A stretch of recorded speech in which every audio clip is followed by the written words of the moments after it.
Eu matei o meu casamento com uma única palavra sussurrada no ouvido da minha sobrinha, enquanto a minha mulher assistia do primeiro banco da igreja, os olhos dela queimando como brasas de uma fogueira de São João. A vingança não é um copo de vinho tinto derramado acidentalmente numa toalha de linho, é um veneno lento que se infiltra nas veias da família, transformando laços de sangue em correntes de ferro enferrujado. E quando a minha sobrinha, com o véu tremendo nos ombros, me olhou nos olhos e disse: "Sim, tio, eu aceito", eu soube que o altar não era só de casamento, era o meu cadafalso pessoal, erguido sobre os ossos do orgulho da minha mulher. O sol de Lisboa entrava pelas janelas altas da sé de Lisboa, pintando o chão de mármore com listras douradas que pareciam veias de ouro líquido. Eu estava de pé ao lado do altar, o fato cinzento colado ao corpo pelo suor nervoso, sentindo o peso do olhar de todos os que enchiam as bancadas. A minha sobrinha, Ana, de 22 anos, caminhava devagar pelo corredor central, o vestido branco ondulando como as ondas do Tejo em dia de maré alta. Os seus olhos castanhos, iguais aos da minha irmã falecida, fixavam-se em mim com uma confiança que me partia o coração. Ela não tinha pai para a levar ao altar, o meu cunhado morrera num acidente de carro há 10 anos, deixando-a órfã de um dia para o outro. E eu, o irmão mais velho da mãe dela, o tio que a criara desde os 5 anos, era o único que restava para preencher esse vazio. Mas a minha mulher, Isabel, sentava-se na primeira fila, as mãos cruzadas sobre a saia preta justa, os lábios pintados de um vermelho que lembrava sangue fresco. Ela não aplaudira quando a marcha nupcial começou, em vez disso, virara o rosto para o vitral ao lado, como se o santo ali representada pudesse absolver do veneno que já fervia no seu peito. Eu sabia o que ela pensava, porque ela? Porque não um dos nossos filhos? Mas os nossos filhos eram rapazes, e o costume em Portugal ainda carregava esse peso antigo, o tio, o guardião da linhagem, levando a sobrinha ao altar como um eco das tradições de Alfama, onde as famílias se entrelaçam como as ruas estreitas. Tudo começara 3 meses antes, numa tarde de verão no nosso apartamento encheado. O ar estava pesado com o cheiro de pastéis de nata frescos da pastelaria de Belém, que eu trouxera para celebrar o noivado de Ana com o João, um jovem arquiteto de Coimbra que a tratava como se ela fosse a própria Sevelha. Isabel entrara na sala com um copo de vinho verde na mão, os cabelos pretos soltos sobre os ombros, e sorrira, um sorriso que não chegava aos olhos. "Então, vais levá-la ao altar? Tu, o tio herói." A voz dela era melosa, como o mel de rosmaninho das colinas do Alentejo, mas eu sentia o espinho por baixo. "É o que se faz, Isabel. A mãe dela faria o mesmo por ti, se fosse viva." Respondi, sem desviar o olhar do telemóvel, onde via as fotos do ensaio do vestido de Ana. Ela crescera tanto, de uma miúda magricela que corria atrás de mim nas praias de Cascais para uma mulher que agora planeava uma vida própria. Isabel pousara o copo na mesa com um clique seco, como o som de um copo de cristal a rachar. E eu? Eu sou o quê nesta história? A madrasta que limpa as lágrimas dela quando ela chora por um namorado que a trocou por outra. Passei noites em claro a ouvi-la, a consolá-la, e agora queres desfilar com ela como se eu não existisse. Os olhos dela, verdes como os azulejos de uma fachada mourisca, endureceram. Eu vira aquele olhar antes, na discussão sobre o nosso terceiro filho que nunca veio, nas noites em que ela me acusava de priorizar a família da minha irmã sobre a nossa. Não é isso, amor. É tradição. O pai dela não está, e o João pediu-me para o fazer. É um gesto, só isso. Tentei tocá-la no braço, mas ela recuou, como se o meu toque fosse fogo. Tradição. Em Portugal, tradição é o que nos prende, Manuel.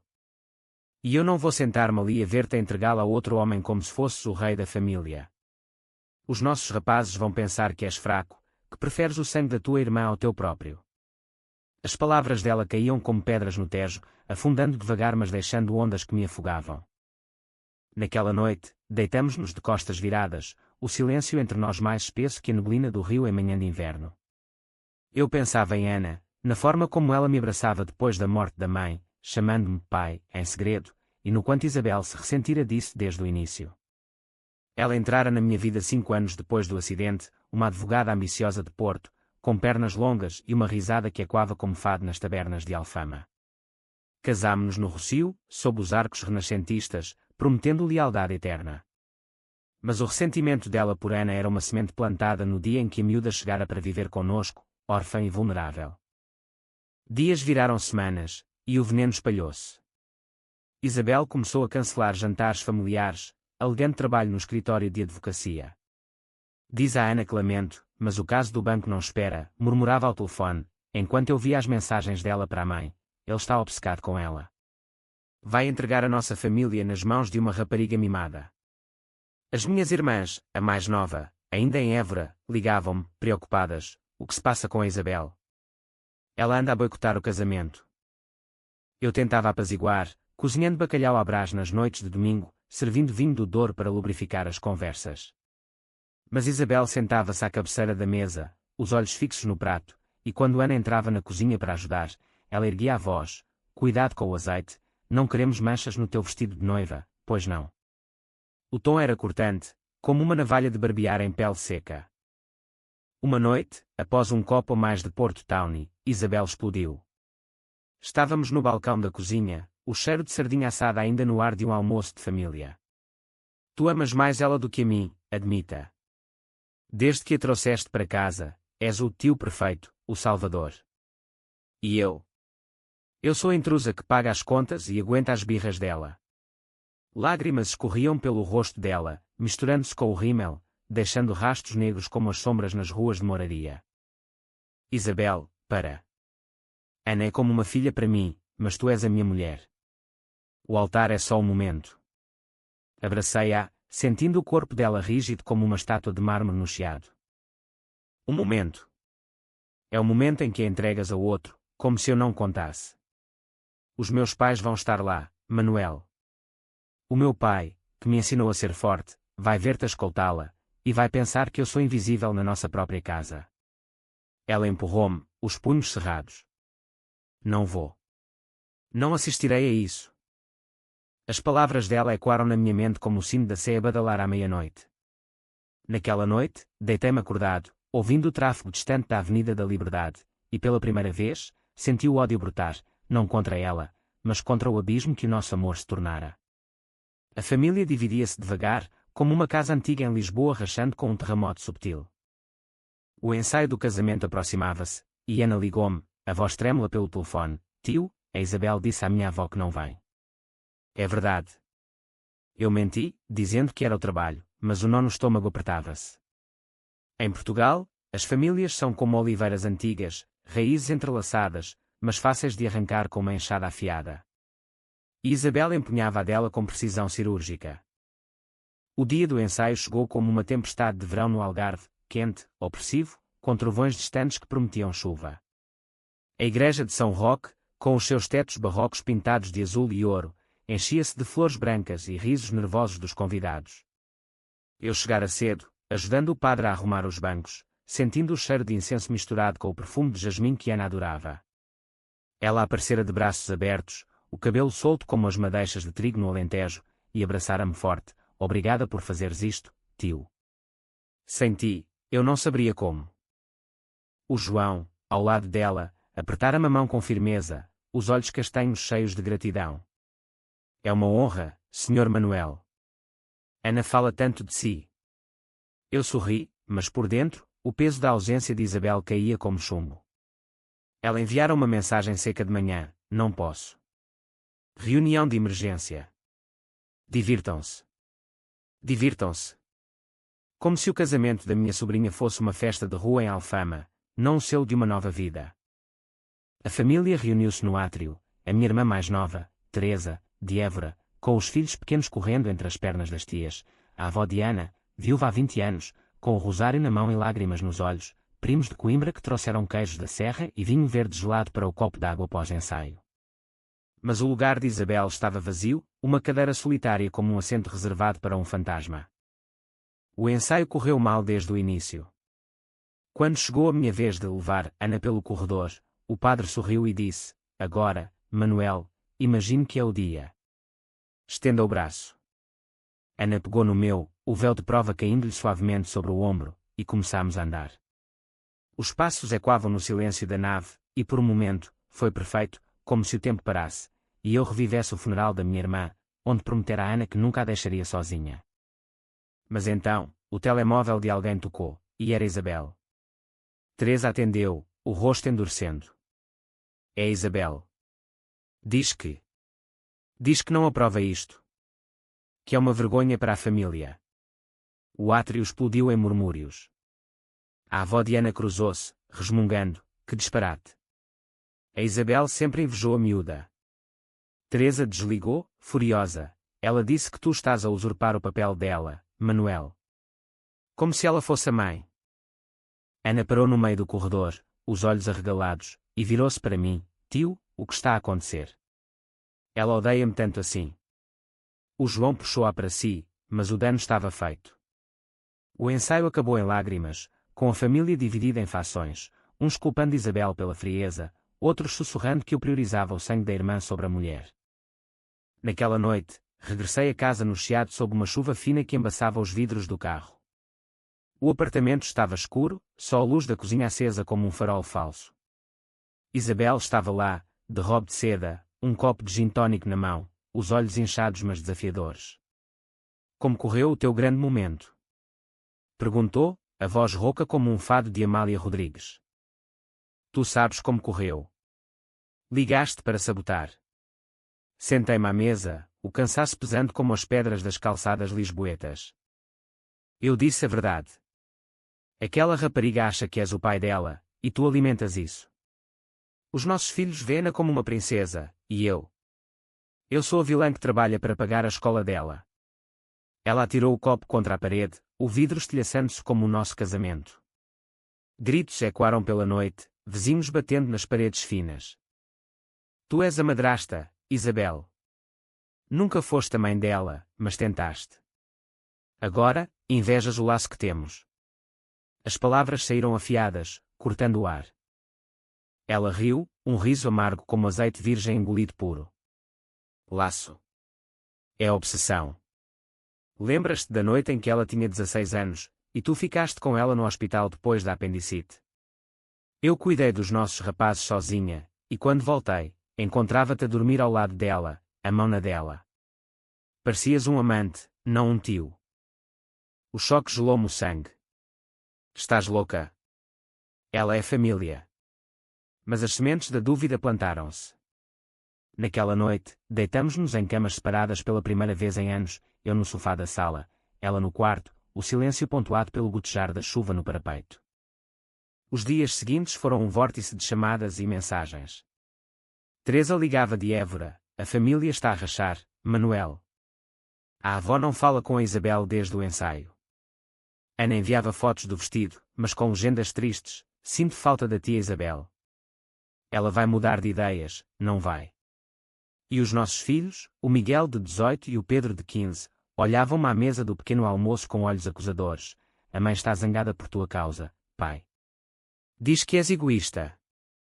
Eu mergulhava no trabalho, gerente de um armazém de vinhos no Cais do Sodré, contando garrafas de Porto como se fossem os minutos até ao casamento. Mas o veneno de Isabel infiltrava-se, ela começou a espalhar sussurros na família, contando à cunhada que eu sempre preferira a Ana, que o nosso casamento era uma farsa desde o início. A cunhada, sempre do lado dela, respondia com pobres filhos, crescem sem um pai presente. Uma tarde, encontrei uma carta na gaveta da mesa de cabeceira dela, uma consulta a um terapeuta em Belém, onde confessava, sinto-me traída pelo meu marido todos os dias que ele sorri para ela. Quero destruí-lo como ele me destrói. O papel tremia na minha mão, e pela primeira vez, o ódio transformou-se em plano. Não vingança cega, mas calculada, como um vinho envelhecido no Douro, lento, profundo, inescapável.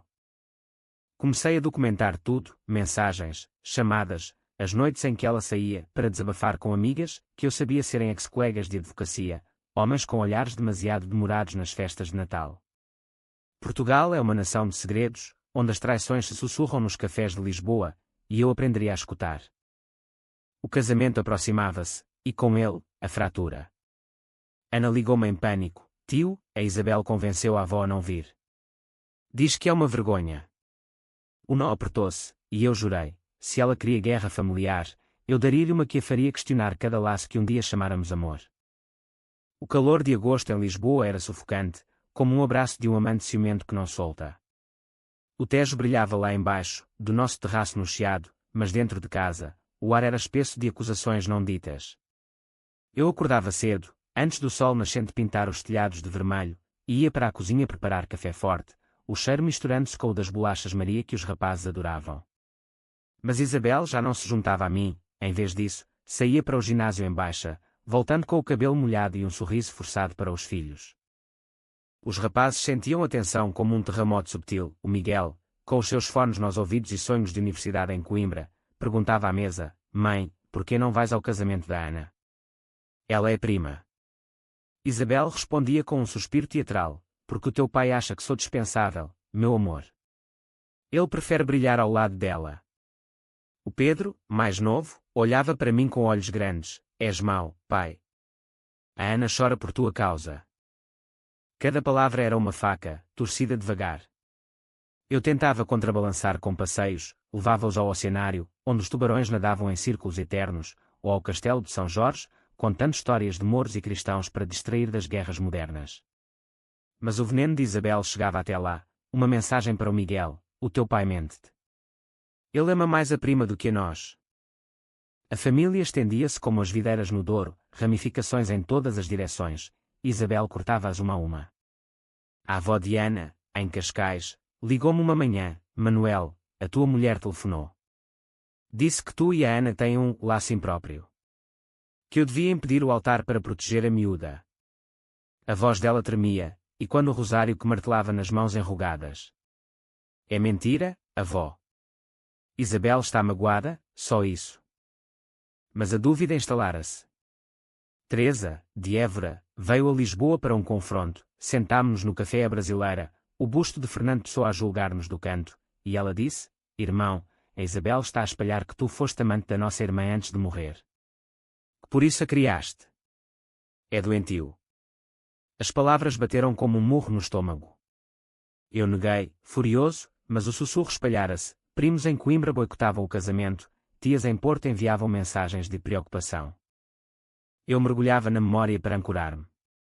Lembrei-me da morte da minha irmã, o carro derrapando na autoestrada para Setúbal, o telefonema à meia-noite, eu correndo para o hospital com Ana nos braços, uma criança de 5 anos a gritar: "Mamã." Isabel chegara dias depois, fresca no nosso casamento recente, e abraçar a Ana com pena: "Não, amor. Ela é um peso", dissera uma vez, após uma birra da miúda. E agora, esse peso tornara-se a arma dela. Comecei a planear a contraofensiva subtilmente. Contratei um detetive privado, um ex-polícia de Alfama, com bigode grisalho e olhos que viam através das mentiras. "Senhor Manuel, o que procura?" perguntou no seu escritório apertado no bairro Alto, cheirando a charutos e café queimado. "Verdade sobre a minha mulher. As noites que ela passa trabalhando."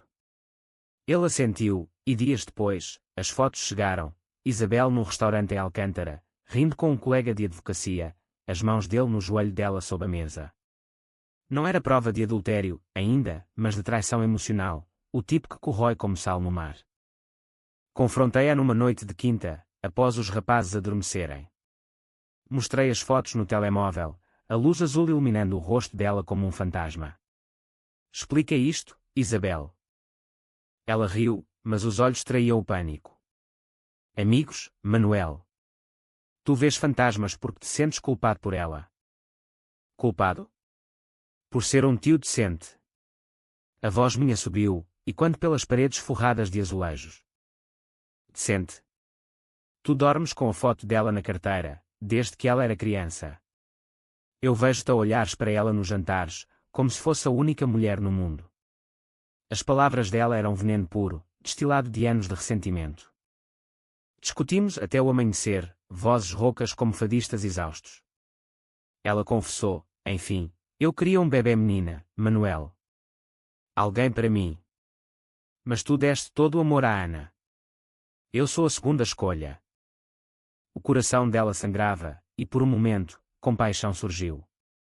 Abracei-a, murmurando desculpas, mas o ódio meu endurecera como queijo de cabra envelhecido. Ela queria dividir a família. Eu dividiria o nosso mundo. O casamento era em 2 semanas. Ana ligou, soluçando: "Tio, ninguém vem." A Isabel convenceu todos que és perigoso. O plano formou-se então, não vingança física, mas psicológica: expor as inseguranças dela, forçá-la a confrontar o monstro que criara. Comecei a falar com os rapazes, plantando sementes: a vossa mãe ama-vos, mas tem medo de perder-me para a família. Ajuda-me a mostrar-lhe que não. Eles hesitaram, mas o Miguel, com a rebeldia da juventude, assentiu: eu falo com ela, pai. O Pedro desenhou um cartão para Ana: casa-te feliz, prima. Ama-te a tia, mas está confusa. Isabel descobriu os cartões e explodiu novamente: estás a virar os meus filhos contra mim. Gritou, atirando o cartão ao chão. Não, amor. Estou a salvar-nos. Mas no fundo, eu sabia, a salvação viria com dor. Os dias corriam como o elétrico 28 pelas colinas de Lisboa, tortuosos, cheios de paragens inesperadas. A avó Diana cedeu e confirmou presença, mas com ressalvas, só se Isabel não aparecer a envenenar. Teresa organizava uma frente unida, ligando para primos distantes: venham pelo amor à Ana, não pela drama. Eu, sozinho no armazém de vinhos, provava garrafas antigas, sentindo o tanino amargo na língua. Cada gole era um lembrete: o amor em Portugal é como o vinho, pode envelhecer bem ou azedar em vinagre. E o nosso azedara. O outono insinuava-se em Lisboa com folhas castanhas a cair nas calçadas do Chiado, como confetes de um carnaval esquecido. O casamento de Ana era no sábado, e a cidade pulsava com o frenesim pré-nupcial, provas finais de vestido em boutiques de Chiado, flores de laranjeira encomendadas de Sintra, e o menu de mariscos frescos do Tejo planeado por um chefe de Alcochete. Mas na nossa casa, o ar era de funeral. Isabel trancara-se no escritório, trabalhando horas extras que cheiravam a fuga, e os rapazes andavam na ponta dos pés, como se pisassem ovos de galinha minhota. Eu reunira evidências como um colecionador de azulejos antigos, gravações de chamadas onde Isabel sussurrava calúnias à cunhada, e-mails para o terapeuta confessando: quer que ele sofra como eu sofro, e até uma mensagem para o amante potencial: encontra-me em Belém amanhã. Preciso de braços que me vejam. O detetive confirmara: ela janta com ele semanalmente, senhor. Nada físico, mas o emocional. Isso dói mais. O plano de vingança cristalizara-se numa noite de insônia, enquanto ouvia o fado distante de uma taberna no bairro alto. Não seria um escândalo público, isso destruiria os rapazes, mas uma dissecação lenta da alma dela, forçando-a a ver o espelho das suas próprias mentiras. Começaria no casamento, ele levaria Ana ao altar, mas com um discurso que expusesse as fissuras, não acusando-a diretamente, mas deixando a família ligar os pontos. Falei com Ana na véspera, num café em Belém, junto ao mosteiro dos Jerónimos, onde o sol poente tingia o Tejo de laranja. Ela mexia o pastel de nata sem o comer, os olhos vermelhos: tio, sem a Isabel, parece errado. Ela foi a primeira a ensinar-me a amassar. Por que agora isto? Contei-lhe a verdade parcial: ela tem medos, Ana. Medo de não ser o centro. Mas tu mereces este dia perfeito. Abracei-a, sentindo o tremor no corpo dela, e jurei internamente: a vingança seria o meu escudo para ela. Isabel tentou um último golpe na sexta, ligou para o João, o noivo, sussurrando: cuidado com o tio dela. Há rumores de que ele a vê de forma errada. O João, homem prático como os arquitetos de Coimbra, contou-me imediatamente: Manuel, ignore. É ciúme puro. Na manhã do casamento, o céu de Lisboa era azul sem nuvens, como um postal de turismo. A igreja de São Roque enchia-se devagar, Teresa distribuía flores, a avó rezava no confessionário, primos de todo o país chegavam de comboio com garrafas de moscatel de Setúbal. Os rapazes meus vestiam fatos pequenos, o Miguel com gravata torta que endireitei com um sorriso: hoje, somos família unida. Isabel aparecera, afinal, pálida como leite coalhado, o vestido cinzento colado ao corpo magro. Sentou-se na última fila, sozinha, os olhos fixos no altar como uma predadora à espera de fraqueza. Eu ignorei-a, focando em Ana, que esperava no átrio, o véu tremendo. A marcha nupcial começou, violinos e quando nos tetos dourados. Estendi o braço para Ana, e começámos a andar. Cada passo era uma vitória, sobre o passado, sobre a dor da minha irmã, sobre o veneno de Isabel. A família aplaudia, lágrimas nos olhos da avó, Teresa a filmar com o telemóvel. Chegados ao altar, o padre sorriu: quem dá esta mulher em casamento? Olhei para Ana, depois para a Assembleia, e as palavras saíram como vinho derramado: eu, Manuel, tio e guardião, dou a minha sobrinha Ana ao João, com o amor de uma família que sobreviveu a tempestades. Porque em Portugal, o laço de sangue não se quebra por ciúmes ou sussurros, ele fortalece-se no fogo da verdade. Murmúrios percorreram a nave. Isabel ergueu-se, o rosto contorcido, e saiu a meio da cerimónia, o som dos saltos e quando como tiros. Ana casou-se em lágrimas felizes, o beijo do João selando o momento, mas o ar estava carregado. No copo d'água, no salão de um hotel em Alfama, com fado ao vivo e bacalhau ao lagareiro, a bomba rebentou. Teresa confrontou Isabel no canto, longe dos microfones. Tu espalhaste mentiras sobre o Manuel. Porquê? Vozes altas atraíram olhares. A avó juntou-se, envergonhaste-nos todas, Isabel. A família é sagrada. Isabel gritou de volta, sagrada. Ele prefere ela a mim. Vejam como ele a olha. Apontou para mim, dançando com Ana numa valsa lenta, rindo como nos velhos tempos em Cascais. Os rapazes aproximaram-se, o Miguel à frente, mãe, para. O pai explicou-me. Tens medo de nos perder, mas estás a perder-nos agora.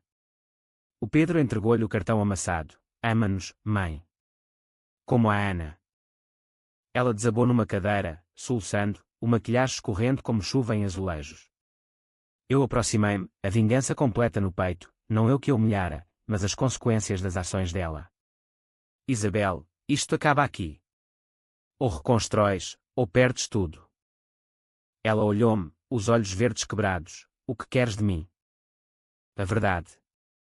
Para os rapazes, para a família. Sentei-me ao lado dela, o fado lamentando ao fundo como um eco da nossa dor. Naquela noite, regressei a casa com os filhos, Isabel ficando com uma amiga. O apartamento cheirava a vazio, mas pela primeira vez em meses, dormimos em paz. Os dias pós-casamento foram como o ressacar do Tejo após uma tempestade, calmo à superfície, mas com correntes profundas a puxar para o fundo. Ana partira para a lua de mel em Madeira, deixando mensagens de gratidão. Tio, foste o meu herói. A Matia, ela precisa de ti. Mas a família ainda fervia, chamadas de Évora com recriminações, a avó em Cascais rezando novenas pela paz no lar, e primos em Coimbra partilhando histórias nas redes sociais, transformando o drama num folclore moderno. Isabel voltara para casa na segunda, os olhos vazios como as ruas de Lisboa ao amanhecer. Não falámos na primeira noite, em vez disso, ela preparou o jantar, sopa de cação, o prato da mãe dela do Algarve, e os rapazes comeram em silêncio, sentindo o peso. Depois, no quarto, ela murmurou, perdoa-me, Manuel. O ciúme comeu-me viva, como o mar come as falésias de Sagres. Sentei-me na cama, o colchão afundando sob nós como memórias antigas. Ciúme porquê, Isabel? Ana não te tirou nada. Ela chorou então, um choro gutural que ecoava os lamentos de fada em Alfama. Porque eu queria ser a mãe dela. Queria que ela me chamasse mãe, não a ti, pai. Quando a trouxeste para casa, vi-te a transformar-te, o homem forte que eu amava tornou-se o guardião dela. E eu? Tornei-me a provedora invisível, a mulher que pagava as contas enquanto tu contavas histórias de praia a ela. As palavras dela rachavam o meu coração, revelando camadas que eu ignorara. Lembrei-me das noites em que Isabel ficava até tarde no escritório, não por ambição, mas para fugir da cena, eu e Ana a rir na cozinha, cozinhando arroz de marisco, enquanto ela regressava exausta. Eu tentei amar-vos a todos, disse eu, tocando-lhe a mão. Mas falhei em te ver. A reconciliação veio devagar, como vinho a decantar. Começámos terapia em Belém, no consultório com vista para o rio, onde o terapeuta, um homem idoso com sotaque alentejano, nos forçava a desenterrar, o que sentes quando vês Manuel com Ana, Isabel. Traída. Como se o nosso amor fosse secundário. Ela admitia, as mãos tremendo. E tu, Manuel? O que o ressentimento de Isabel te faz? Quero protegê-la, mas vejo agora que a protejo de mim mesmo. As sessões eram cruas, como descascar cebolas, lágrimas, raiva, e aos poucos, compreensão. Mas a vingança me ia deixar cicatrizes. Os rapazes, outrora inocentes, agora questionavam, mãe, amas o pai de verdade? O Miguel, rebelde, saía mais, fumando cigarros no terreiro do Paço com amigos. O Pedro desenhava famílias partidas, colagens de fotos rasgadas. A família estendida curava devagar, Teresa visitava, trazendo queijos de Évora como ofrendas de paz, e a avó convidava-nos a Cascais para churrascos de sardinhas, onde Isabel pedia perdão em voz baixa. Uma noite, após uma sessão, Isabel confessou o pior: tive um affaire emocional com o colega. Mensagens, jantares. Não físico, mas... Sonhei com ele como escape. O quarto gelou, o ar de Lisboa entrando pela janela aberta como um sopro frio do Atlântico. Porquê? Perguntei, a voz rouca. Porque me sentia sozinha. Tu eras o tio, o pai, o tudo para ela. Eu queria ser o tudo para alguém. Lágrimas escorriam, e eu segurei-a, o ódio evaporando como neblina matinal. Então, seu o tudo para nós. Para mim, para os rapazes. Beijámo-nos pela primeira vez em meses, um beijo salgado de lágrimas, prometendo reconstruir. Mas o passado sussurrava. O detetive ligara, mais fotos, se quiser.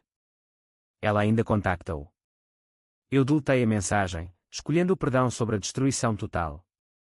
Em Portugal, o perdão é como o azeite, lubrifica as engrenagens da vida, mesmo que azeda às vezes. Ana regressou da lua de mel radiante, convidando-nos para jantar em Coimbra. Fomos os 4, o carro cheio de vinho do Dão e risos forçados.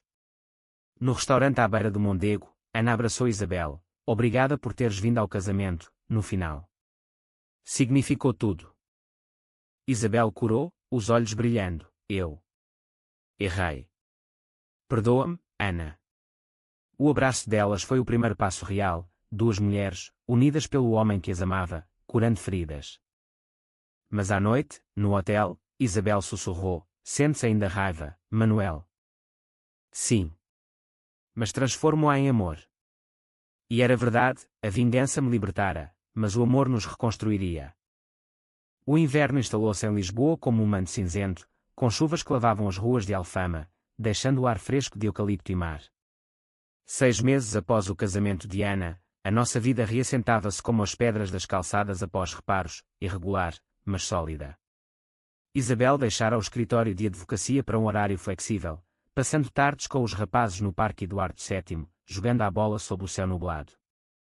O Miguel inscrevera-se na universidade, sonhando com arquitetura como o João, e o Pedro voltara aos desenhos, agora de famílias inteiras, com casas altas como o aqueduto das águas livres.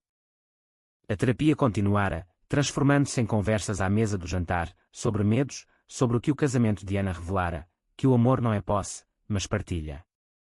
Isabel confessara mais. Cresci no Algarve com uma mãe que competia com as filhas pelo afeto do pai. Aprendi a lutar, não a partilhar. Eu partilhei as minhas culpas, perdi a minha irmã, e Ana era o pedaço dela que me restava. Apego-me demasiado. A família reuniu-se para o Natal em Évora, na casa de Teresa, uma quinta alentejana com oliveiras centenárias e lareira crepitante. A avó de Ana chegara de Cascais, trazendo rabanadas e histórias de juventude, primos de Coimbra enchiam a mesa com risos e vinho de Borba. Isabel sentou-se ao meu lado, a mão na minha sob a toalha bordada, e quando Ana, agora com aliança brilhante, ergueu o copo, disse, pela família que se reconstrói, como as muralhas de Évora após os romanos. Não houve discursos dramáticos, só lágrimas silenciosas e abraços. Mas à noite, junto à lareira, Isabel puxou-me para o pátio, estrelas salpicando o céu como confetes. Manuel, eu destruí quase tudo. Como me perdoas? Porque te amo. E porque a dor nos ensinou. Beijámo-nos sob as estrelas, o cheiro de lenha queimando misturando-se ao nosso. Ana engravidou na primavera, anunciando no almoço em Lisboa, um bebê. Vão ser avós, tio e tia. O riso encheu o restaurante no Bairro Alto, e Isabel, tocando a barriga dela, sussurrou, vou ser a avó que te faltou, Ana. Sem ciúmes. O ano virou, e nós com ele. Isabel começou um blog sobre famílias modernas em Portugal, laços inquebráveis, partilhando anónimos as lições do nosso inferno. Os rapazes liam, orgulhosos, mãe, és corajosa. Eu, no armazém de vinhos, provava novos rótulos, sentindo o equilíbrio de taninos e doçura. Mas a cicatriz permanecia, um lembrete subtil. Numa noite de verão, revendo fotos do casamento, Isabel parou numa minha, eu a levar Ana, o olhar fixo nela. Ainda dói um pouco, admitiu. E a mim? Mas dói menos. Abracei-a, e soubemos, a vingança fora o fogo que purificara, deixando cinzas férteis. Hoje, em Lisboa, Caminhamos pelo Tejo ao pôr do sol, mãos dadas, os rapazes à frente a planear viagens. É na Liga de Coimbra, o bebê chuta. Vem no fim de semana. E nós vamos, como família, gasta, mas inteira. Em Portugal, as histórias de drama e redenção tecem-se como rendas de Viana do Castelo, delicadas, mas resistentes. Nós sobrevivemos, não perfeitos, mas humanos, e isso basta.